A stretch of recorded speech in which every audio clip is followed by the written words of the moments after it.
CONAF expuso deficiencias y desafíos del Sistema Nacional de Parques y Áreas Protegidas de Chile. Sistema de admisión escolar se postergaría en la región metropolitana. Cámara rechaza acusación constitucional contra ministro de Salud. Validan cambio de sexo registral en menores de 14 años. Aprueban proyecto que abre posibilidades de práctica profesional a abogados.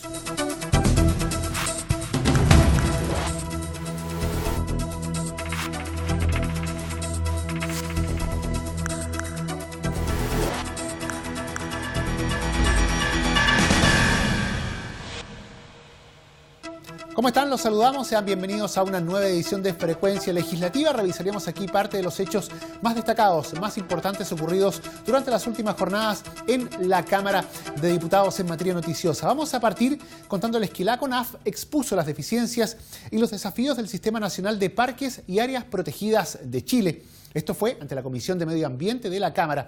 Allí el titular de la Corporación Nacional Forestal y los funcionarios de la entidad entregaron datos sobre la estrechez presupuestaria del organismo, que limita su capacidad para hacer frente a los 14,7 millones de hectáreas que comprende hoy el sistema y que se duplicará prontamente con la red Patagonia. Estados Unidos presenta una inversión promedio de $186 por hectárea para la protección de sus parques y áreas protegidas. En Latinoamérica, Costa Rica encabeza la lista, con $16,47. Le siguen Argentina y Uruguay, con $8,56 y $4,31 respectivamente. Chile, en cambio, se ubica prácticamente al final de la tabla, con un aporte de $1,87 por hectárea. Esas cifras son parte de la realidad informada ante la Comisión de Medio Ambiente de la Cámara de Diputados por el director ejecutivo de la Corporación Nacional Forestal, CONAF, quien estuvo acompañado por dirigentes y guardaparques de la entidad. Rebolleo detalló que la Corfo administra 101 parques, reservas y monumentos, a lo que se suma ahora la red de Parques Patagonia, que duplica el sistema. Todo ello con un presupuesto de 17.438 millones, donde la mayor parte proviene de ingresos de operación y solo una fracción es aporte fiscal. Frente a este cuadro, fue claro en reconocer las deficiencias, en particular la falta de personal. Tenemos problemas de infraestructura, tenemos problemas también de funcionamiento respecto a los servicios que nuestros guardaparques prestan, pero también señalar de que está directamente relacionado no con la gestión de la corporación, sino más bien con el presupuesto que contamos. Entonces, en ese sentido, el planteamiento fue básicamente en que estamos súper conscientes que se requiere adicionalmente a los 438 guardaparques que contamos en la corporación, necesitamos adicionalmente 1.500 para prestar un servicio de educación, de guía, de finalmente lo que la gente busca. El grupo que preside Catalina Pérez recibió con preocupación los datos y coincidió en la necesidad de incrementar los recursos para el sistema de áreas silvestres protegidas. El diputado Sebastián Álvarez dijo que es importante dotar a la CONAF de más personal y disponer en los parques de infraestructura turística habilitante, por lo que estimó necesario recibir una información más detallada sobre la materia. Por ejemplo, ¿cuántos parques de Chile hoy en nuestro país tienen un plan de manejo actualizado? ¿Cuántos parques de nuestro país tienen un estudio de capacidad de carga? ¿Cuántos parques de nuestro país tienen además un plan de uso público actualizado que nos permita tener claridad con respecto a lo que se va a desarrollar en ese espacio territorial? Entonces, siento que es de la mayor prioridad nuestra como comisión seguir avanzando en esto, porque la verdad que es la mejor forma que tenemos de cuidar nuestra naturaleza, nuestro entorno para el futuro, es cuidando nuestros parques. Conforme a los datos aportados, hoy se tiene un promedio de 5 guardaparques por hectáreas de área silvestre protegida, sin facultades para hacerse cargo de infractores, pese a que varios parques se encuentran muy distantes de la fuerza policial. Además, se debe enfrentar un crecimiento sostenido de visitantes, calculado en un 300% en los últimos 10 años, con la particularidad que la concurrencia ya no es solo estacional, sino que suele ser continua durante todo el año. el sistema de admisión escolar se postergaría en la región metropolitana. La información fue entregada a la Comisión de Educación por la Universidad de Chile, que es la encargada de aplicar el sistema informático y aleatorio para la admisión de escolares en los establecimientos educacionales, que propone que en la capital se aplace para 2019. La Comisión de Educación analizó la implementación del sistema de admisión escolar, que establece la Ley de Inclusión Escolar, junto al ministro del ramo Gerardo Varela, el exsecretario ejecutivo de la Reforma Educacional Andrés Palma y el prorector de la Universidad de Chile Rafael Epstein. Este sistema propone una admisión única a los establecimientos que reciben aportes del Estado, que asegura un proceso justo, equitativo y transparente para todas las familias, acabando los procesos discriminatorios en las postulaciones. El ex encargado de la Reforma Educacional, Andrés Palma, explicó que dicho sistema comenzó su aplicación en forma gradual, primero en Magallanes en 2016 y después en las regiones de Tarapacá, Coquimbo, O'Higgins y Los Lagos en 2017. Las demás regiones comenzarán este 2018. Ello a través de una plataforma web universal y de resolución simultánea. Entre las cifras entregadas para la región de Magallanes en 2016, de 3.586 postulaciones, 3.110 alumnos fueron admitidos en colegios de su preferencia, es decir, un 86,7%. En tanto, en las 5 regiones que aplicaron el sistema en 2017, de un total de 81.243 postulaciones, 77.225 alumnos fueron admitidos en establecimientos de su preferencia con un 88,9%. El prorector de la Universidad de Chile, Rafael Epstein, explicó que existen resultados teóricos deseables del algoritmo de aceptación diferida AD, que se aplican también en Nueva York y Ámsterdam.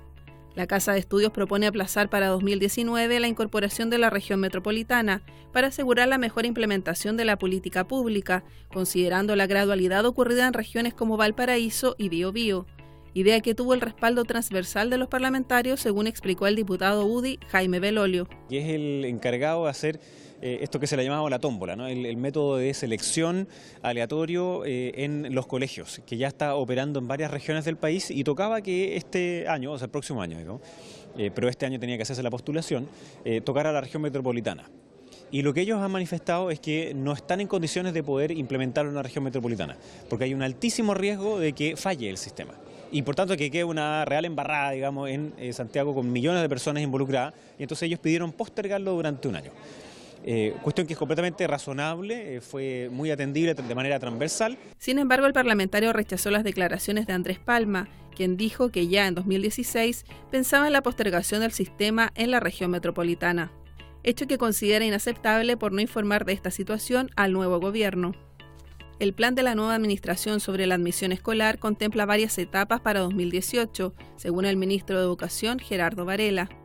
La presidenta de la Comisión de Educación, diputada PPD, Cristina Girardi, manifestó que existe el compromiso de dar continuidad a una admisión escolar no discriminatoria. Lo que quedó muy claro es que el ministro dijo, y lo dijo expresamente, que el sistema de admisión tiene que ser el sistema de admisión aprobado por ley, porque aquí ha habido unos juegos bien raros del mismo ministerio que ha dicho no, que el sistema aleatorio ellos no están muy convencidos, que esto hace que las familias realmente no elijan ya los establecimientos que quieren. Esta es la única forma ¿ya? De que sea la familia la que elija y no el establecimiento que diga este niño me sirve, este niño no me sirve, como ocurre hoy día. La primera etapa en la que trabaja el Mineduc para 2018 apunta a los establecimientos. Hasta el 15 de julio se entregará información general del sistema a sostenedores y directores, una cobertura que alcanza ya a 74%. De ahí surge la definición del encargado de admisión de cada colegio, trámite que ha realizado el 96% de ellos en el Sistema de Información General de Estudiantes, SIGE. Luego viene la capacitación de los encargados para ingresar la información del establecimiento, de los cuales hasta el momento solo se alcanza el 20%. Mientras que hasta el 10 de agosto se realizará el monitoreo del SIGE y la verificación de si existen errores de información. La segunda etapa se dirige a los apoderados. Antes del 30 de agosto, cuando comienzan las postulaciones, se establecerán las vías y los puntos de información sobre el sistema de admisión escolar. Ambos procesos se reforzarán con una campaña comunicacional por televisión, radio y redes sociales. Ya se contrató a la agencia que desarrollará dicha estrategia, proceso que se apoyará con folletería del Ministerio. Seguimos revisando las informaciones en Frecuencia Legislativa. Ahora vamos con parte de las noticias más destacadas de este mes de junio, que ya concluye. Les contamos que la Cámara rechazó la acusación constitucional contra el ministro de Salud. La Sala de la Corporación acogió de esta forma la denominada cuestión previa presentada por la defensa, desestimando así los argumentos jurídicos y constitucionales del libelo interpuesto contra el secretario de Estado. La Sala de la Cámara de Diputados rechazó la acusación constitucional presentada contra el ministro de Salud, Emilio Santelices, al acoger la denominada cuestión previa presentada por la defensa. Por 81 votos a favor, 63 en contra y una abstención, la Sala respaldó el requerimiento presentado por la defensa, desestimando así los argumentos jurídicos y constitucionales del libelo interpuesto contra el secretario de Estado por el protocolo de objeción de conciencia en materia de abortos, que fue declarado ilegal por la Contraloría. De esta forma, no fue necesario entrar al fondo de la acusación que impugnaba al secretario de Estado de infringir la Constitución y las leyes. Tras conocerse los resultados de la votación, el ministro Santelices, quien fue representado por el abogado DC Jorge Correa Sutil, valoró lo que calificó como la mayoría democrática expresada en el Parlamento. Quiero valorar la mayoría democrática que se ha expresado hoy día en el Parlamento y también hacer un llamado a quienes no votaron a favor de la cuestión previa para invitarlos, hoy más que nunca, a que trabajemos juntos, porque Chile lo que necesita, y como lo ha señalado el presidente Piñera, un camino de unidad para producir los grandes cambios que salud necesita. Y para ello no sobra nadie y todos estamos llamados a hacer esas grandes transformaciones.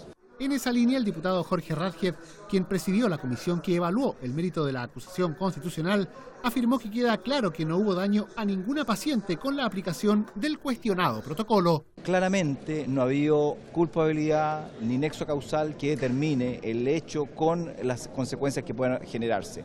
No ha habido efecto, no ha habido consecuencia y hoy día no se ha dejado de hacer ninguna prestación de salud respecto del protocolo que se dictó. Por otro lado, la ley, el Código Sanitario, señala claramente un protocolo, el protocolo que se dictó tanto por la ministra Castillo como por el ministro Santelices. Ninguno de ambos cometieron, a mi juicio, ninguna irregularidad respecto del tema. El Código Sanitario, cuando señala el reglamento, lo dice expresamente, cosa que en este caso no ocurrió.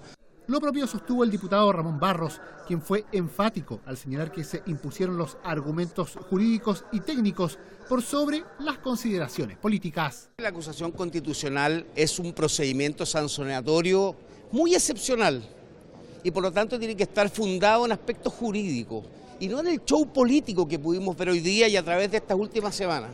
Por lo tanto han quedado desvirtuados y yo me siento satisfecho porque creo que en la Cámara de Diputados como corporación todavía queda un dejo de apegarnos a los temas jurídicos y no al show político. En la oposición, en tanto, se lamentó el fracaso de la acusación en la sala, tal como lo planteó el diputado e integrante de la citada comisión, Marcos Ilavaca, quien hizo una severa autocrítica. Ha quedado manifiesto de cómo las cosas no se deben hacer en política. Si queremos actuar como oposición, debemos actuar como oposición unida. Hoy día la derrota tiene nombre y apellido. La derrota tiene como nombre la descoordinación, la improvisación. Nosotros estamos dispuestos a trabajar de manera coordinada y unida. Y así se demostró el día de ayer. En la medida que sigamos improvisando, sigamos tomando decisiones de manera apresurada, claramente no vamos a avanzar como oposición.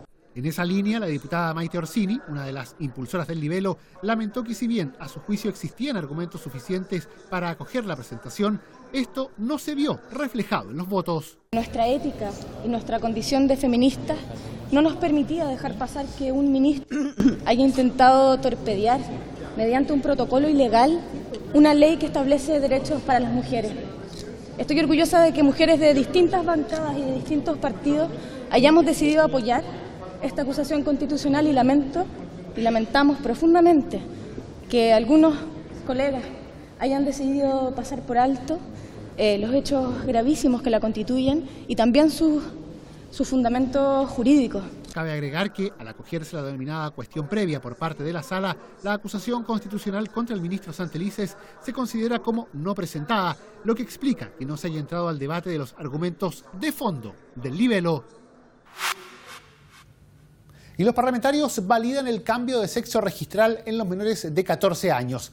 Diversas reacciones generó justamente la aprobación por parte de la comisión mixta, que componen diputados y senadores, respecto al cambio de nombre y sexo registral para menores. Esto en la instancia que revisa el proyecto sobre identidad de género. Un nuevo paso dio el proyecto de identidad de género que está siendo analizado y debatido en comisión mixta al aprobar la inclusión de los adolescentes entre 14 y 18 años en el cambio de sexo registral. Matías Walker, uno de los autores de la indicación, se mostró muy satisfecho por lo ocurrido. Esto recoge el clamor de muchos padres y madres de niños trans que fueron a la comisión y que nos hicieron ver que simplemente sus hijos no podían esperar hasta los 14 años para tener este reconocimiento que tiene que ver con la dignidad de los niños y adolescentes. El grupo parlamentario ya había aprobado el pasado 4 de junio el cambio registral para los mayores de 18 años con un tope de 2 oportunidades, pero quedaba pendiente uno de los puntos más polémicos y que ha generado división entre los legisladores: la incorporación de los menores de edad. Quien no se mostró muy de acuerdo con la aprobación fue el jefe de bancada de Renovación Nacional, Leopoldo Pérez, quien manifestó su esperanza que esto se revierta en sala. Es lamentable que se baje la edad de los 14 años y espero que los legisladores, cuando esto venga a sala, se recapacite, toda vez que los padres no son dueños de sus hijos, son meros tutores. Y cuando me digo mero, no solamente estoy quitándole la responsabilidad a los padres, ni mucho menos, pero obviamente cualquier padre quiere tratar de ayudar al máximo a sus hijos y eso muchas veces nos puede llevar a errores. En la mixta se aprobó por 6 votos a favor y 2 en contra incluir a los adolescentes entre los 14 y 18 años en el cambio de sexo registral. En tanto, por 7 votos contra 3, se acordó que los menores de 14 años también puedan acceder al cambio de sexo registral. Votación en la que el diputado Jaime Belolio se manifestó en contra. Como son normas de quórum, lo más probable es que se apruebe solo para mayores de 14 años, que es lo que yo he impulsado, y la razón por la cual voté en contra de los menores de 14 años es porque no existe la viabilidad política para hacerlo. Hay recomendaciones también de algunos profesionales que fueron a exponer a la comisión de que era mejor hacerlo a partir de los 14 años, y también yo creo que haya ley. Entonces no quiero que sigamos dilatando esta discusión y por lo mismo es que me parece que la propuesta que el gobierno había hecho es la que genera un consenso adentro del Senado y de la Cámara de Diputados, de manera que tengamos la ley cuanto antes. Por su parte, la diputada Natalia Castillo de Revolución Democrática estuvo muy complacida por esta aprobación, toda vez que pone a Chile a nivel de los estándares internacionales en materia de reconocimiento de la diversidad. Creemos que es un tremendo avance, creemos que hoy día por fin Chile se está poniendo al día en los estándares de derechos humanos, en el reconocimiento de la diversidad y creemos que es muy importante también poner a los niños primero en la fila y a los niños trans también. Finalmente agregó que la aprobación en la comisión mixta llega en el momento en el que la Organización Mundial de la Salud anunció la despatologización de la transexualidad en el mundo. Y les contamos también que se aprobó el proyecto que abre las posibilidades de práctica profesional a los abogados.